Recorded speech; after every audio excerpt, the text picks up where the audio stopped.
This video was sponsored by PowerCircle Clothing and Headbusters Food Company in association with Cook Up Unlimited. Cook Up! It's not a podcast.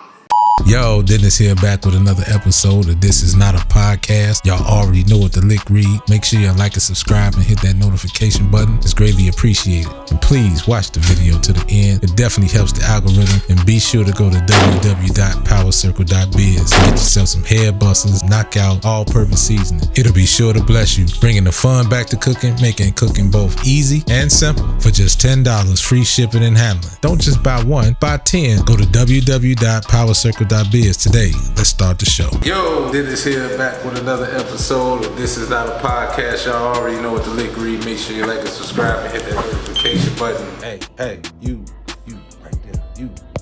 Watch the videos to the end. So today, I ain't gonna say I got a little bit of free time, but I got a little bit of time to tap in one time, and I came up with another episode of This Is Not a Podcast. So today I think we're gonna go down memory lane. So I was cleaning out my drives and cleaning out my archives. You know, I've been really like grinding, I ain't gonna lie, and I've been like knocking out projects, unfinished projects, and things I've been trying to get around to. Literally knocked out my entire workload. I'm client free right now, so I am literally taking advantage of the situation right now. So I'm coming across some archive footage. You know, I've been going through a lot of archives lately because I just released a documentary.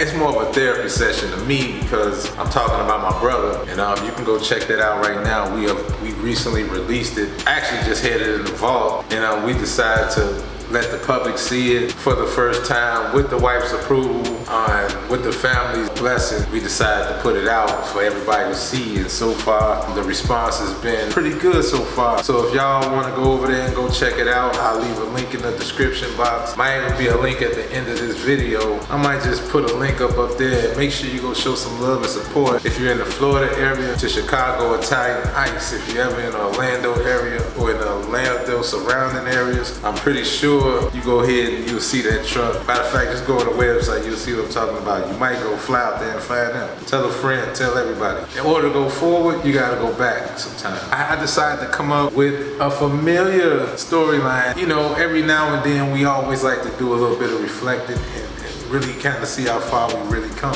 I always tell the story about how I first started when I first picked up the camera and everything. What we doing right now and what this coming to be over time. Even like it started a long time ago. I've said this a million times. Before I ever picked up a camera, before I even did any of this stuff, producing any of that, I was just primarily a songwriter.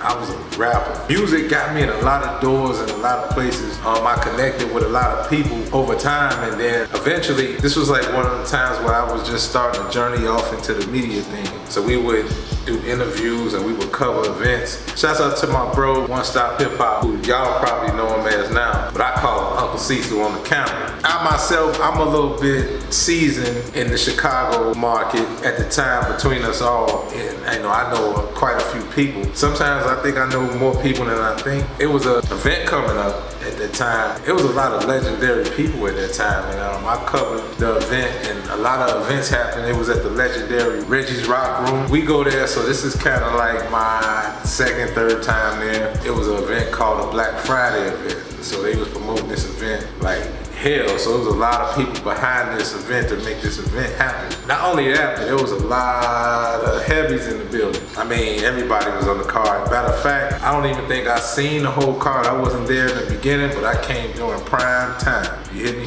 And a lot of my homies was on the card. You had Tony Stanza on there. At the time, he went by the rap name Voice G.I. Go. But now you know him as Tony Stanza. You had Arlo, Trailblazer MPC. Shouts out to my boy Arlo, making a way through the green room too, man, because them security guards was on bull crap, even though I knew everybody in there. Shouts out to Ola Ali, shouts out to D Meeks and Mikey Streets. Twan Gas was there, LEP Bogus Boys, Nikki Halstead. That was like one of the first interviews I done. It was a lovely atmosphere, man. There was a lot of love in the green room. Big Homie Doe, Chandler London, shoot, man, there was a lot of people in there, man. The list going on, man. Shouts out to Chris Ill, that's my brother. Chris Ill been through a lot of this journey with me throughout, man. I mean, from being instrumental on the beats during the rapping days. Chris Ill was like a plug, like he was introducing me to some of everybody, like a different culture, different end of Chicago that I'd never been around or seen before. before. Like I might have just glanced at it, might even did a couple shows, you know, throughout, but like to really network with the right people, he was one of the guys I seen that I kind of picked up a pointer or two of how to move and shape without him even teaching me nothing, but him just putting me in the car, like wherever I'm at, or he'll say, man, I want you to meet this person, or man, hey, get some beats from this guy, or holler at him, or then before you know it, he introduced me to all these different people. Man, shouts out to Chris Ill. Like I said, throughout my journey, Chris Ill always been there. Some way, shape, or form, I always had Chris Ill in the mix, or we got a weird way of linking. We meet up, it's like, it's all love, brotherhood, man. You know what I'm saying? We sit, we chop it up, and then before you know it, you got a situation going on, or a lot of relationships was built. He was always the bridge. So thanks, Chris, for being a bridge, bro. I always like to say, man, he's so nonchalant with it. He don't even look at it like that, but I just like to say, you know what? I want to give my brother his flowers, man. Like, even like during the Monday Night Bars, which we about to do, we about to release some of those performances, some of the best performances there. My brother Chris, man, DJing behind the boards. Like, majority of those shows, Chris was there. Chris the one that was instrumental in putting me on and even turning me on to Jerry's then. So that's why I say, man, shout out to my brother Chris Hill, man. I sit down and chop it up. He don't really do too much of that stuff on camera. He don't really be doing all that talking. You might even see him on Smoked Out Saturdays, man. Go check them out. You'll see DJ Chris Hill in the background, scratching and mixing, pulling strings, bro. Like I said, bro got the gift of gab. He always figure out a way to be in the right places. I want to thank bro for that, man. He put me in a situation when there wasn't one. Shout out to my brother, I had to say that. So I just want to say, if you out there, Chris, and if you see this, matter of fact, I'm gonna tag your ass in it. Shout out to Chris Hill, bro. That's right, we giving out flowers. So that's why I said, you know, once I got to Chris Hill, I know I'm gonna give it up. Hill was the reason behind me even getting into that situation, the Black Friday. He got me the media coverage, he got me the pass to get up in there to move and shake. I brought my homie One Stop Hip Hop at the time. He wasn't going by One Stop Hip Hop. I brought my homie Uncle Cecil, and I brought my homegirl Marcy Brown. Shouts out to Marcy Almond Brown. That was my first real event I ever covered in terms of media, but only this time I wasn't holding no camera. Uncle Cecil was holding the camera. Shout out to Butter for even letting us borrow the camera. Uncle Cecil knew the homie Butter at the time. Butter was kind enough to let us borrow it for the event. We had no idea how to work this camera. It was one of them joints, the state-of-the-art TV joints, you know what I'm saying? We had one of those at the time. They didn't have DSLRs. You had to buy the big joint. So we had the big joint. So that explains why what you see in the video, Uncle Cecil had the settings all wrong. So everything was like, the entire video was damn near shot in night cam, pretty much. So, but we ended up working it out, ended up being legendary. That was a legendary night because I still have yet to see any other footage beside that to even be out. Because I'm sure we weren't the only guys on hand, but I haven't seen no footage yet. You might find some from somewhere, maybe like a local TV channel or something, but we the only ones that got footage of that. I still got footage out right now. So I decided that this episode, I'm gonna talk about my very first event I ever covered, you know what I'm saying? And we did it all on the fly. Now I myself, I was nominated to be the host, to be the one to interview and ask the right questions, which I understood. And I think once the night was over, bro was like, man, you the man. I'm like, nah, I just know some really good people. That was a dope alley-oop. Without Chris Hill, that situation wouldn't happen. You know what I mean? Without Arlo getting me through that grid, it was a team effort. Without Arlo getting me through the security, because Arlo was already on deck. You know what I mean? I wasn't there on time. I came in when I wanted to. So it wasn't no problem getting through the door, none of that. But getting to the back door where everybody was at, the security didn't care who you was. They didn't see you in the beginning, you ain't getting through there. And that's what it was. We don't care. But I ended up getting back there, man. Shouts out to Arlo. And shouts out to LEP Bogus Boys, man, for the dope interview. They definitely don't remember until they see it. Shouts out to G Count, man. G Count, that's my boy. Shouts out to E, man. E, man, wherever you at, man, much success to you. Shouts out to Twan Gabs. Shouts out to Mickey Halstead. Shouts out to his manager at the time. I don't know if that's his manager because Mickey don't do music no more. But I know Mickey got that dope restaurant, Mickey's Retro Grill. Make sure y'all go check it out. I actually ate there before. The salmon burger, I think they still got the salmon burger. That was dope. I had something else. I can't recall what I had. It's been so long. but I went to the one on Stony Island. I believe he got the other one in Hyde Park. So whatever location y'all want to go check it out. Make sure y'all support black businesses. Make sure you support the homie, not just supporting black businesses, but just support the homie. Good restaurant, good food, good atmosphere, good customer service. They take care of you. But that's how far he came. You know what I mean? That was one of them legendary shows too. I mean, of course, it ended in Chicago fashion. The police, you know how Reggie's are. Once the show is over, if it's going overtime, they cutting the lights on and the police is out front. And they kicked everybody up out of there. LEP was the headliners that night. It was a lot of chaos after that. Nobody was shot, nobody fought or anything like that. But it was a lot of disdainment with some of the fan base that comes from the low end. And when you come to see the low end professionals, at that time, there was a lot of representatives from Dro City there that night. There was a lot of people that was there for Pac-Man, RP Pac-Man. They was a little bit offended that Pac-Man didn't get a shout out that night. So there was a couple ladies outside. This some bullshit. It's Laro Day. We paid the dub. We ain't hit not one Laro song. Not one Pac-Man nothing. We was shit back. Hey, that's some bullshit. This motherfucking birthday. We paid the motherfucking dub. LEP was good. Hey, fuck that shit right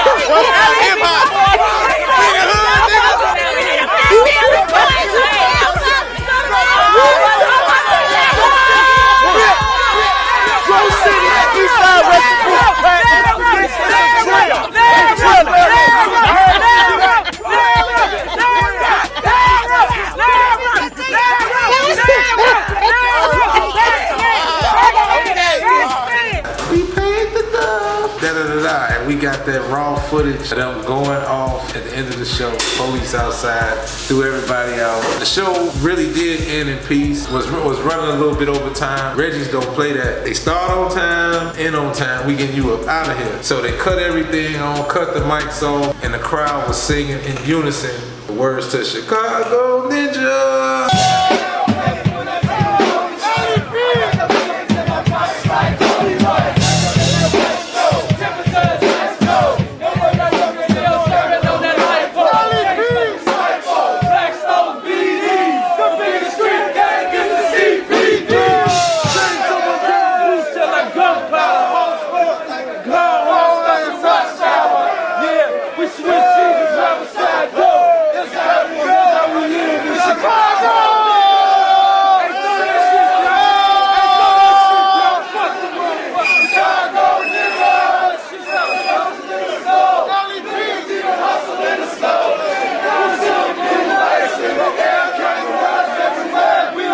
Alright folks, it is 3 minutes to 2 o'clock. We do have the Look at Life. We'd like to thank y'all for coming out. But the club is now. It's the city of the wind. I gotta look at the footage to see if we got that. But I'll never forget that, man. I think on the way out, like an old Negro spiritual singing that. I'm talking about black folks, white folks, Mexican, all in unison singing Chicago Ninja is the city of the wind. Trying to tell you, man, it was lit. And while that's going on, you got people mad because if you was from, I guess, that section of Chicago, a lot of people came for Pac-Man. I don't even know that they played Pac-Man. You know, they're supposed to do some, I guess, LEP or somebody from Nate Entourage or from Nate Circle promised us some sort of tribute that was supposed to occur. But unfortunately, you know, time permits. They never got around to it. They still have a set. The set was dope. They had a live band out there. They played in front of the live band. I'm telling you, like, I'm gonna tell you, out of all the Chicago performances I've been to, that LEP Bogus Boys set around that time, matter of fact, that's one of my favorite LEP projects. Don't Feed the Killers 3, man. That whole, man, LEP has some of the best. You know what? We're gonna do an episode of LEP Bogus Boys, man. That's what we gonna do. I'm gonna do a special episode on my boys, man. I'm gonna talk about the Chicago artists I wanna talk about. So I'm gonna make a memo of that. But anyway, that was my very first show I've been to. Because every time I mention certain individuals, that's when I got a lot to say. And I know I'm probably missing a bunch of people that was there that night. Some people I didn't get a chance to catch their performances. I believe YP was in the building, which I do have footage of YP doing his 1-2 on stage at Reggie's on a whole nother occasion. But we'll get around to that, man. We just gonna keep it pushing. But I like doing things like this when I look at my archives because it made me think about that time. That was definitely a humbling thing, and the best part, it wasn't for no money, man. It was just for the love of the game. You know, I was just wide-eyed, and I seen how capable of me walking into what I wanted to walk into. My dream was always to be like one of those guys behind the scenes. I've always been that type of person. Even though in whatever arena I always get pushed to the front, you know what I'm saying? And that's cool, but when it's all said and done, I'm a businessman. You know, I like being behind the scenes. I like to make sure everything runs smooth. I like a well-oiled machine, not like a product that goes out there, you know, making something out of nothing, you know, just want to be successful all across the board, making others happy, empowering other people. This is what I envision, and this is what I want to do. I'm gonna go ahead and wrap this up. That's our time. I'm probably gonna do another video because I'm on the road right now. I'm rendering off a project right here. I got a little bit of work to do in the other room.